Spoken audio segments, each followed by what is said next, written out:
Welcome to Integrative Medicine with Dr. Leland Stillman, the podcast where we explore the best of East and West, old and new, conventional and unconventional, in search of answers to medicine's toughest cases and most difficult problems. This podcast is for informational purposes only. Diagnostics and therapeutics discussed on this podcast may or may not be right for you. So talk to a qualified practitioner before taking action based on what you learn here. If you'd like to become a patient at my practice, go to stillmanmd.com to schedule a complimentary discovery call. Thank you for listening and welcome to today's episode. Hello everyone, Dr. Stillman here back today. I'm very excited to be interviewing Dr. Neil Nathan, who may not need an introduction for many of you who are very avid health and wellness enthusiasts, geeks, however you would choose to describe yourself. He, I think it's safe to say, is the world expert on mold toxicity, and that is why I wanted to talk to him today, because I find mold toxicity as fascinating as it is terrible. And Dr. Nathan, thank you for joining me. Welcome to the show. Thanks for having me. So I like to start by asking everybody who they are and where they're from. Okay. I remember the old Bill Cosby line on some of his things, which is, I started as a child. But in terms of this journey, which your listeners might want to hear about, I always wanted to be a healer. And when I went to medical school, I was very disappointed when I realized they weren't going to teach me to be a healer. They were going to teach me to be a medical technician. Now, that's very useful and would give me a license, but that wasn't really what I wanted. I wanted to really understand my patients' issues at a deeper level, and I wanted to help them at whatever level they wanted help from me. And so after I left medical school, that's when my real education began. And I studied almost every form of healing that I could possibly come across. And I spent almost everything in those days on workshops and spending time with particular people who I thought had some particular healing gifts. And so, over the years, very slowly, I put together what I will call a toolbox, which included such things as osteopathic cranial work, laying on of hands, therapeutic touch, acupuncture, homeopathy, a wide variety of injection techniques, a deep delve into biochemistry, emotional release techniques, spiritual healings of all kinds.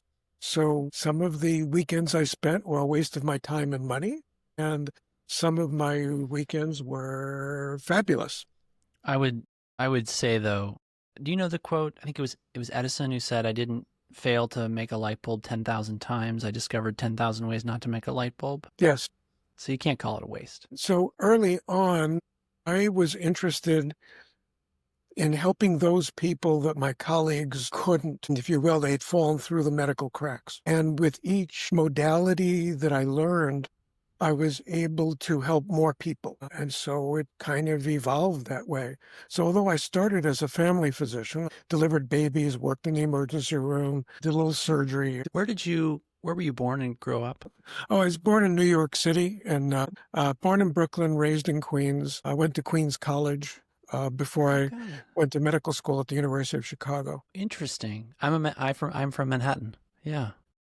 I always say there's two kinds of New Yorkers, the ones that stay and the ones that leave. I am no longer there. Okay. I'm just my own personal form of humor. I get it. You're totally right.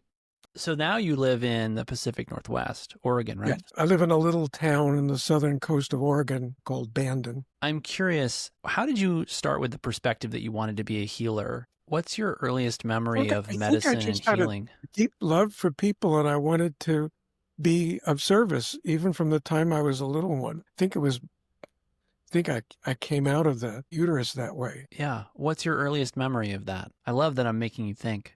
My mother, I'm not sure I have memories of it, but my mother said that when she would push the baby carriage around, I would stand up in the baby carriage and wave to everyone who passed. Love it. That's so cool. That's so funny. I don't know if I remember that or just heard my mother saying that a lot. And you don't have a memory of this happened and then I wanted to go to medical school? Because being a healer, right, you could be anything. I think other people have more specifics than I do, but I never had that aha moment where I had a medical experience and said, oh, that's what I want to do.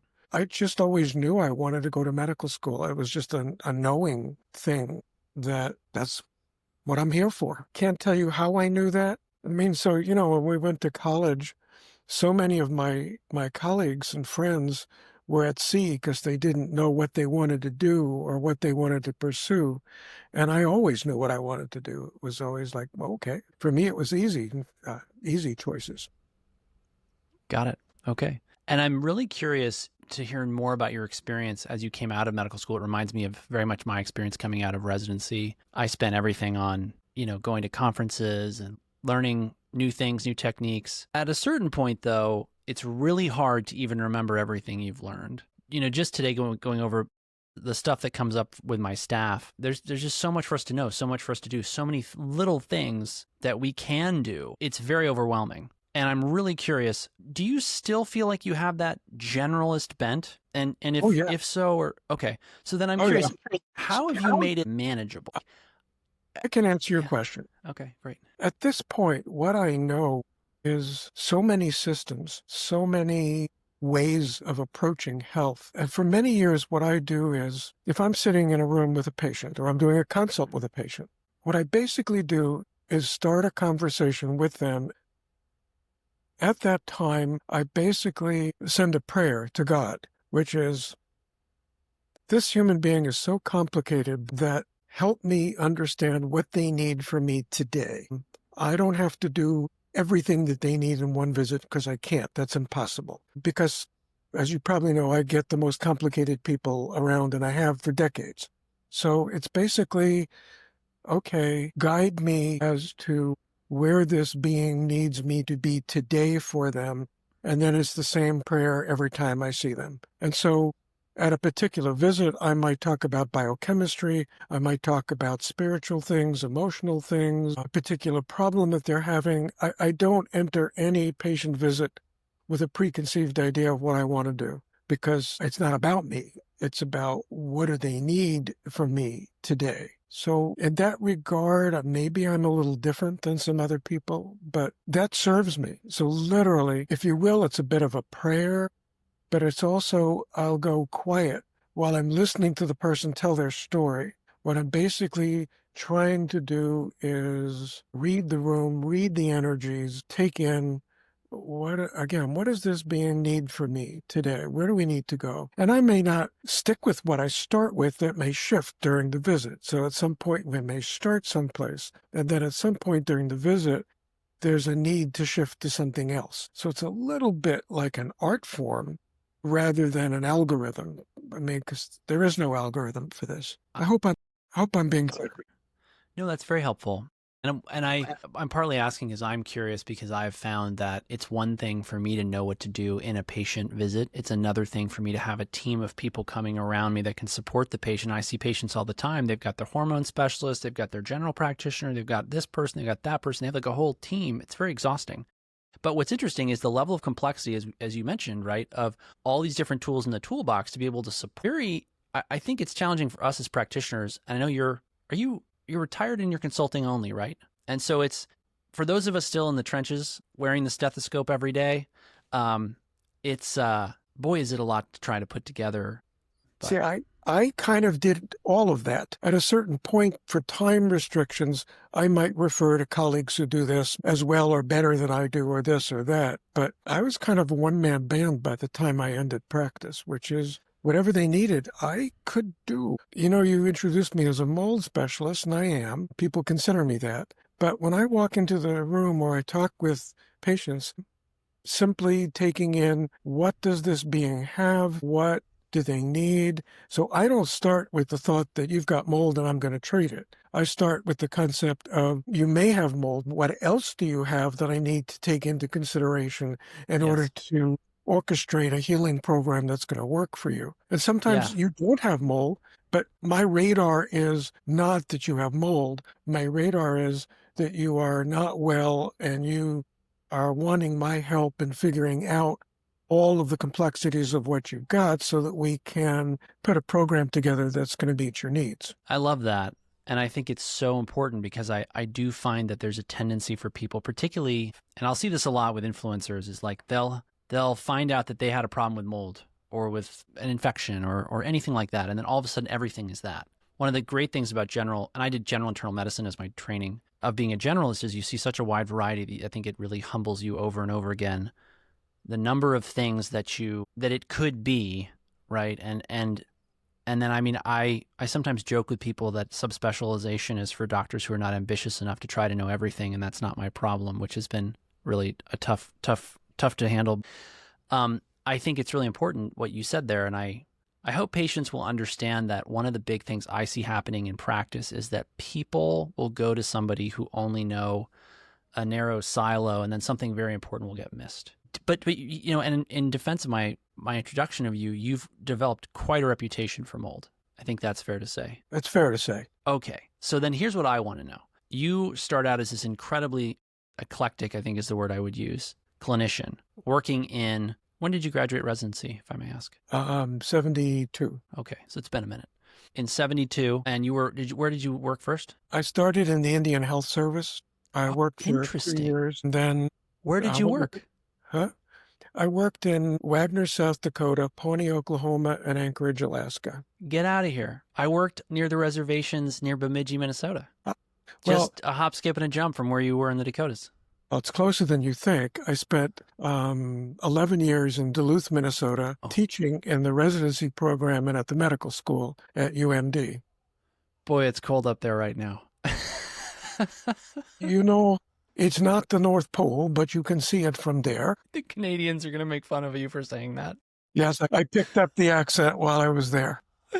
Okay. So, but you came out in 72. You learned all this stuff. How did you wind up developing such a reputation for mold toxicity? Well, because of my interest in helping people who my colleagues didn't. Can I ask you to clarify that for a moment? Because a lot of us say that in integrative medicine, but I get the feeling that you didn't just help people who your colleagues, like conventional colleagues, couldn't help, but you also got the people from your integrative colleagues who they couldn't help. Is that fair? Correct.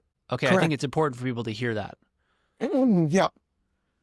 And what I mean by that is I worked in small towns for much of my life. And in a small town, practicing at the local hospital, the doctors in that town, although they many often didn't understand what I did or didn't want to learn what I knew, but they were very happy to refer their difficult patients to me. And I was very happy to help them. So it was a very good relationship that we always had. Ultimately, although I'm board certified in family practice, I also became board certified in pain management because I used a lot of my skills and tools to help people in chronic pain. And that included my learning osteopathic manipulation skills, acupuncture, injection techniques, nutritional kinds of things that I worked with patients. So I eventually ran a regional pain center actually in Duluth, Minnesota. Since you know the area, it was at Miller-Dewan at that time. We began to see in the mid-'80s this unusual pain syndrome of pain that fluctuated all around the body, that was associated with fatigue, insomnia, irritable bowel, that was then called fibrositis. Now we call it fibromyalgia. Nobody understood what to do with it. And when medicine doesn't know what to do with something, the first thing we assume is it's in people's heads, and you go to a psychiatrist or you get medications for it.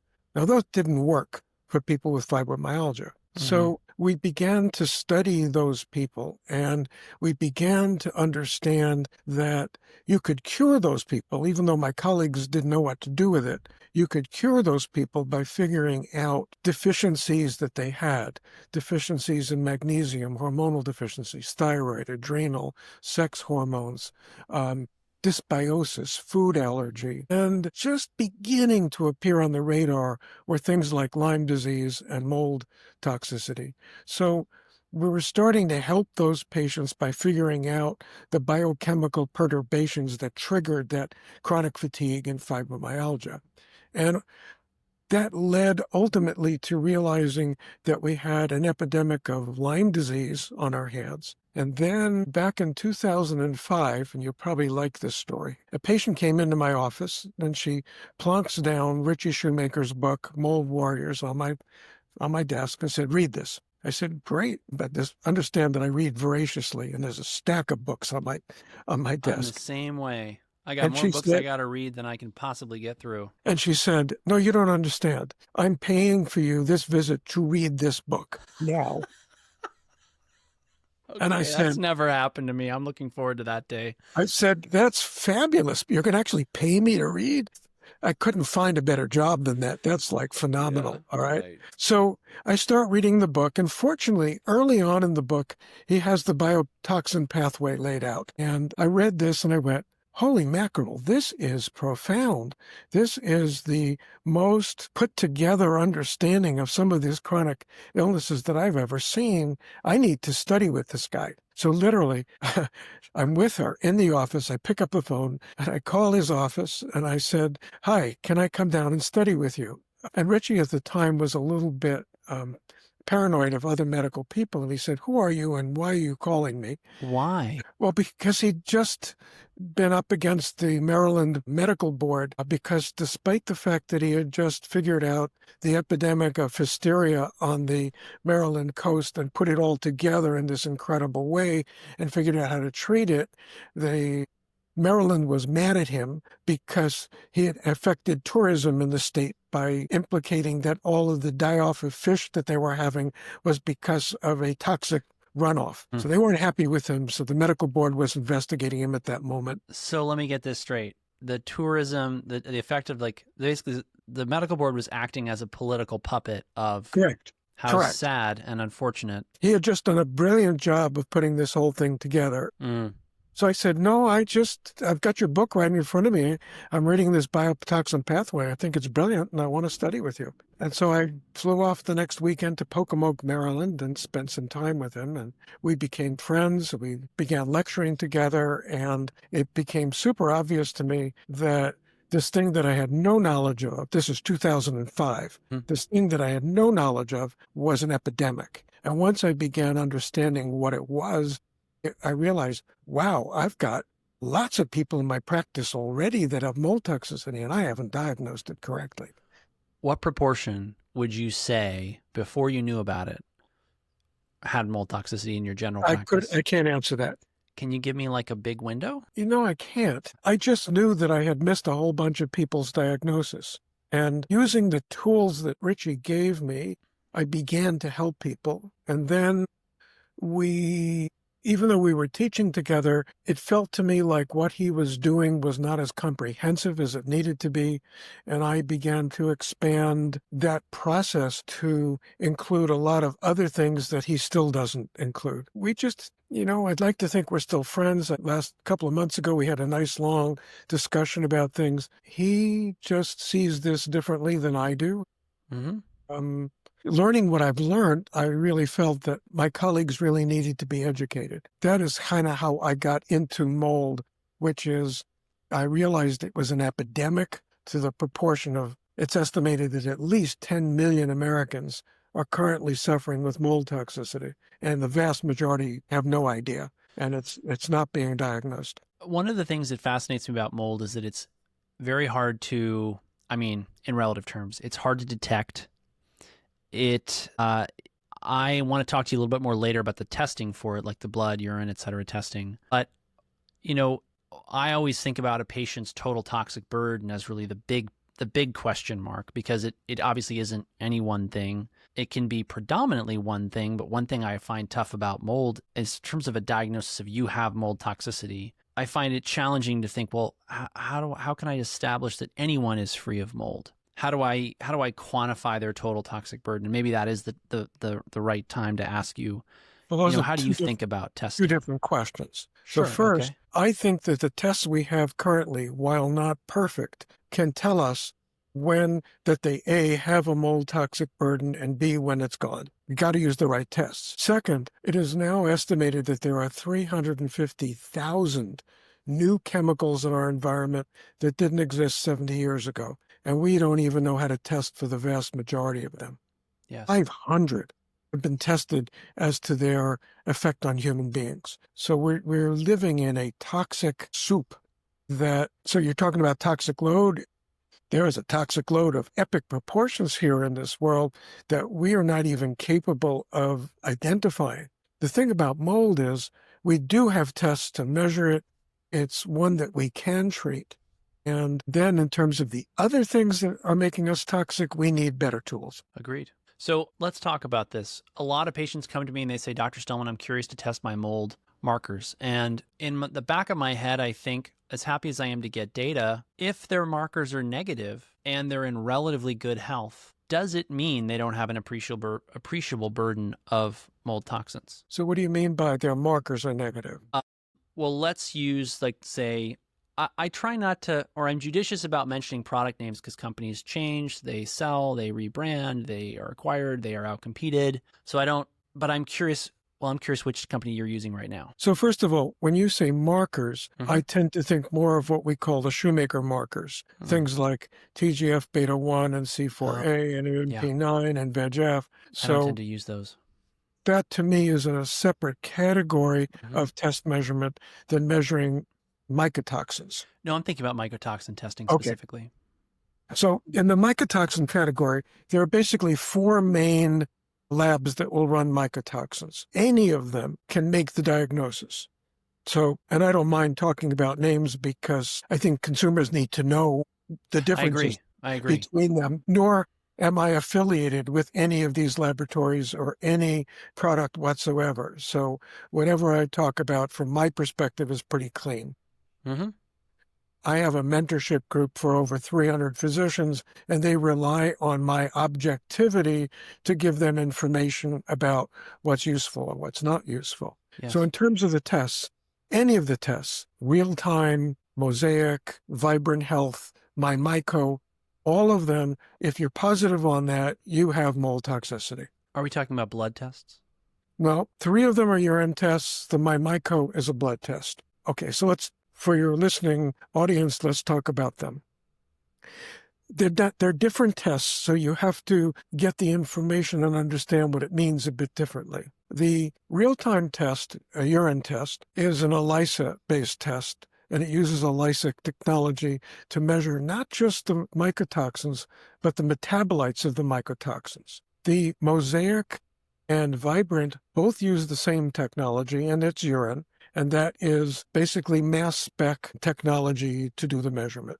It's much more specific. It doesn't pick up metabolites. The MyMyco test is a blood test, not for mycotoxins, but for whether the body is making antibodies to mycotoxins. And so it is in some ways not as specific. However, if the body is making antibodies to mycotoxins, it's a very strong indication that it's in the body. A first test from any lab, from my perspective, makes the diagnosis. However, for follow-up testing, the only lab that I have found to be consistent is real-time. So I've done tens of thousands of tests with all of these laboratories and looked at what we're seeing. You will get follow-up tests, for example, from Mosaic or from Vibrant, which are kind of random, meaning they'll show a different thing this time, and 3 months later, it'll different thing, and 3 months later, it's different. And with real time, I can follow this along sequentially much, much more accurately. So for my purposes, real time is the one to give me the information that I find most clinically useful. Have you run, say, in relatively healthy people, real-time labs or any of these lab testing companies, have you run samples like week to week to week, multiple samples in the same person without any intervention, just to see how much it varies in, say, a healthy person? Well, healthy people don't come to me. I know that, but I still want to know. Well, for me, one of the failures of all of these laboratories is that they have not done what you're asking for. And I am working with real time right now. I have a meeting on Friday to push them to do the kind of study that you're asking for, where we can compare people with mold toxicity with controls, real controls. Yes. Now, the one study that's been done was done by Great Plains before it became Mosaic 4 or 5 years ago. And what they did is they took 82 controls, healthy people, and then they took 102 people with mold toxicity, and they measured their urine mycotoxins. In the controls, with the exception of ochratoxin, basically nobody who had a negative test, they were all negative. And in people with mold toxicity, those same things were positive. The exception was ochratoxin. And for ochratoxin, 51% of the controls had a little bit of ochratoxin in their body. And they defined it as, in their level, 1.8 was the reading that they averaged on that positivity. And for the mold toxic patients, that average was greater than 18. Big discrepancy. So you could easily distinguish. And so that is why Mosaic you'll see they made a cutoff of 7.5, meaning that any of those people with a light amount would be registered as negative as opposed to taking them at all. That's the one study that has been done. More studies are necessary. I know a lot of people fault the laboratories for not doing those studies. I do, because we need them in order to really be able to say, if your urine is not showing it, you're not an issue. But if you're showing up in your urine, it's something you need to be aware of. Example, I'll often work with a whole family with mold toxicity. Not surprising, because they're exposed to a moldy home, all of them. But they all may exhibit different manifestations of the illness. So they may have different symptoms. Some may be severely ill. Others may not be ill at all or just barely. And that is very confusing to people. But we all cope with these toxins in different ways. We have different genetics, different biochemistries, different proclivities. I mean, that's just the way it is. But when I have, for example, if I have a mother and a couple of kids who are really sick and a husband who is not particularly ill, maybe a few symptoms, often those people have not checked their urines, not even looked at it. And they'll basically go, I'm not sick. Why do I need to do that? Mm-hmm. But I will often urge them to do that. It is rare for those people not to have a significant amount of toxin in their urine. Now, toxicity is not just about having mold toxin in your body. It's about how your immune system copes with that. It's really about your immune system. So if you have a robust immune system, you can live in mold, you can be exposed to mold, and you can stay reasonably healthy for years. If your immune system takes a hit, and for many people, COVID was that hit. But COVID, other infections, surgery, childbirth, or an emotional upset of any significance, once the immune system takes a hit, the toxin that's already there will trigger a really severe illness. And so what I try to convey to those people is that you're a ticking time bomb. You've got mold toxin in your body. Why don't you get it out now so that you're at no risk? The example I will give patients is, let's say I measured that you have a significant amount of arsenic and strychnine in your body, but you don't have much symptoms. You want to leave it there, or do you want to get it out of your body? I mean, for me, it's a pretty simple choice. Indeed. Did you ever get into heavy metal testing, like provoked urine metals testing? Oh, yeah. I've done that for 30 years. I'm interested in your perspective on this because I've been fascinated by metals and minerals for a long time, and I've noticed pretty profound abnormalities in metals and minerals in people in my practice who've gotten known mold exposure and toxicity. And one of the things I find, and reasons I'm fascinated by this, is, if you look at the toxicity of the heavy metals, the only thing that compares with them that's a biological toxin is like trichothecene T2 toxin, which is almost as potent as mercury. But I'm curious, in terms of the body burden, one of the challenges I feel I face, that we all face, I guess, is how can I quantify, like, what's the metals, what's the pesticides, what's the molds? We already talked about the organic pollutants, but the heavy metals, I feel like I have a better toolbox for assaying. What do you think about that? I think we need to be looking at all of that. Again, I'm not a mold guy. I know. I love that. I love that you're not a mold guy. I also wish that you had more reputation as a generalist because of that. I don't control my reputation. I know. I make no effort at being branded. I make no effort at all. But in terms of answering your question, first of all, if one understands Dr. Bob Navio's cell danger response model, in his model, again, for your listening audience, a complicated model, but basically it's on a cellular level. If a cell is threatened by a toxin, infection, or stress, it will undergo a response to that, which is an orchestrated biochemical response to help it deal with whatever that stress response happens to be. Now, one component of it is it will shut down its ability to detoxify. So you will get a sequestration of heavy metals as a part of mold toxicity. You cure the mold and the body's ability to detoxify improves. It's your basic toxic load concept.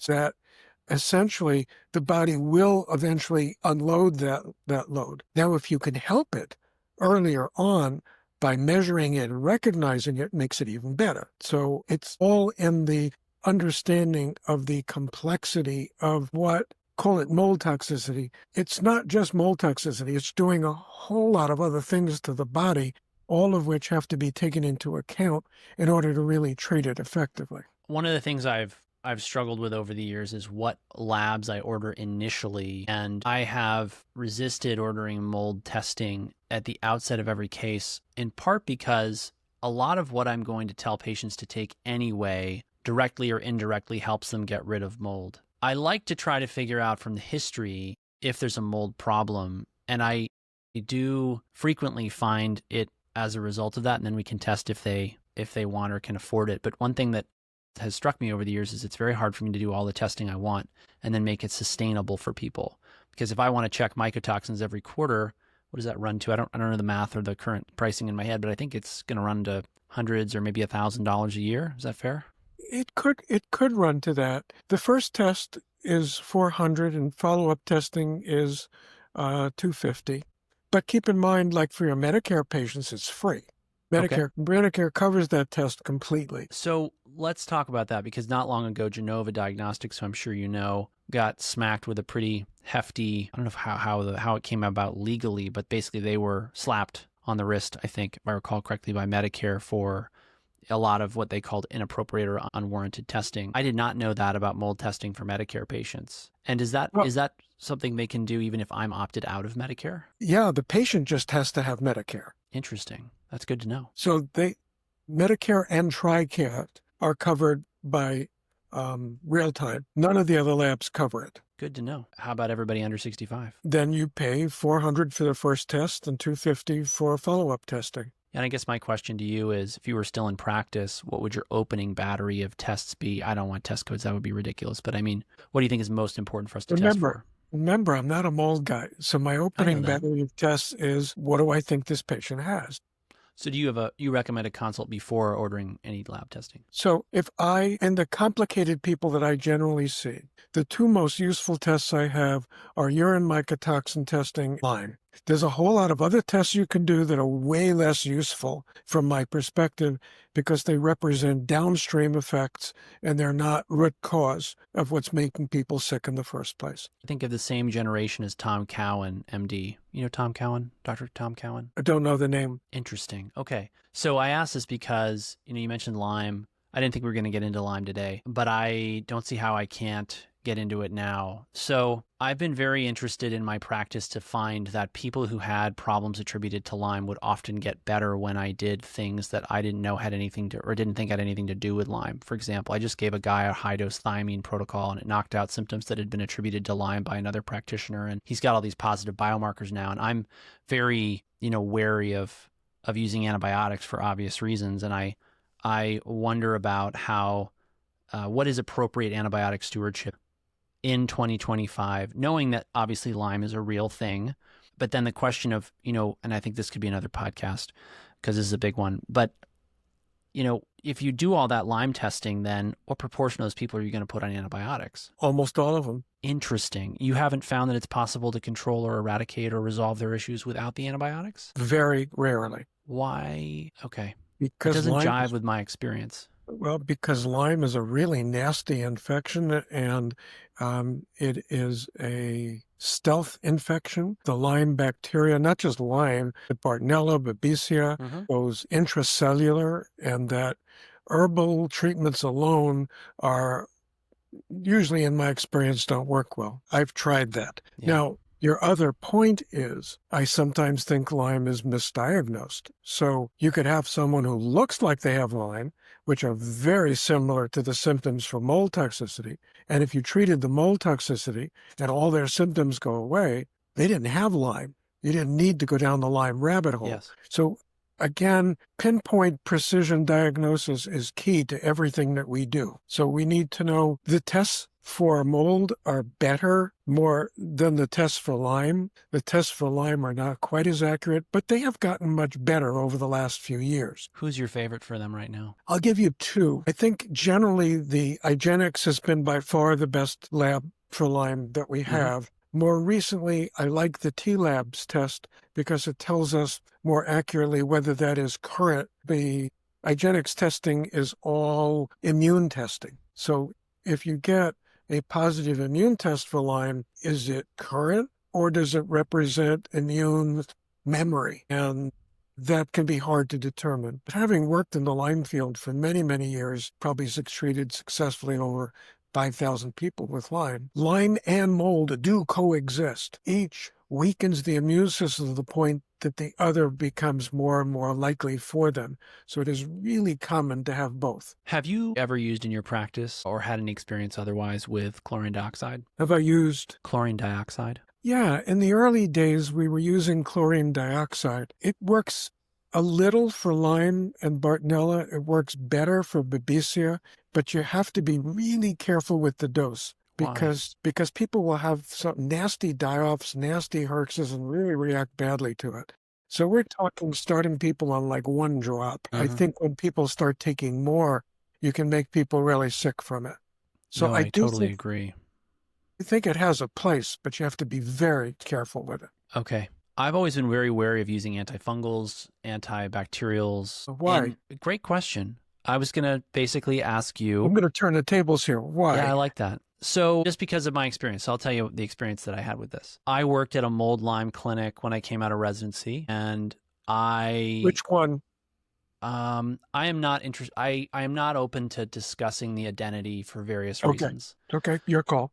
You would know the guy, and I really liked him. I really thought well of him, but it just wasn't a good fit for various reasons. And when I got out, I got very interested in light, EMF, energy, bioelectromagnetics, whatever you want to call it. And I started to see these people having these amazing turnarounds with eliminating EMF, eliminating artificial light at night. Started to do more and more of that in my practice, got amazing results. From there, I sought out mentors who were often very deep in that space. And then my practice evolved out of that. And we do something that I don't know of anybody else really doing. We actually track our outcomes, and we don't track them the way that I would like to, but we're working on that. And basically, the way we track them is we have programs. Beginning and end of a program, we'll ask you how well you've done. Like, where are we in terms of, our goal? And and the average patient has seen 4 to 5 practitioners before us. The average person is in a program for 3 to 6 months, and 95% of them say they're 50% better. The average is 68% better.